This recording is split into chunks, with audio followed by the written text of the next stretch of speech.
ভারতের আগরতলায় আত্মগোপনে থাকা কুমিল্লা মহানগর আওয়ামী লীগের দপ্তর সম্পাদক শিবপ্রসাদ রায় মারা গেছেন।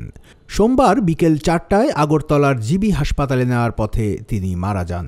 ওপেন হার্ট সার্জারি করা শিবপ্রসাদ রায় গত ৫ আগস্ট আওয়ামী লীগ সরকারের পতনের পর গোপনে ভারতের আগরতলায় যান। তার বিরুদ্ধে বৈষম্য বিরোধী আন্দোলনে হামলার ঘটনায় কয়েকটি মামলা রয়েছে। শিবপ্রসাদ রায় ভারতের আগরতলায় আরেক পলাতক সাবেক এমপি বাহারের ঘনিষ্ঠ নেতা ছিলেন কুমিল্লা মহানগর পূজা উদযাপন পরিষদের সভাপতি। শহরের রামঘাটের বাসিন্দা শিবপ্রসাদ রায় এক ছেলে সন্তানের জনক।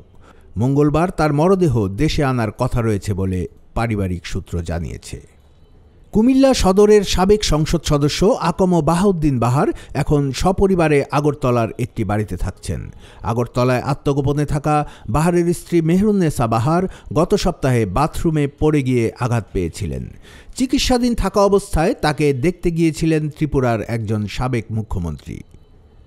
ভারতের আগরতলায় আত্মগোপনে থাকা আকম বাহাউদ্দিন বাহার ও দেবিদ্বারের সাবেক সংসদ সদস্য আবুল কালাম আজাদ বিশেষ ব্যবস্থায় দুবাইয়ের ভিসা করেছেন বলে খবর চাওর হয়েছে। ভিসা হয়েছে বাহারের স্ত্রী মেহরুন্নেসা বাহার ও তাদের কন্যা কুমিল্লার সাবেক সিটি মেয়র তাহসিন বাহারেরও। চাওর হওয়া এ খবরের সত্যতা এখনও নিশ্চিত হওয়া যায়নি।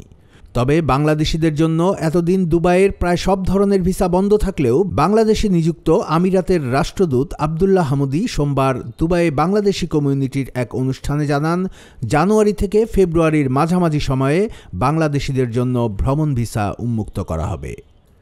কুমিল্লার কাগজ, নিউজ ডেস্ক।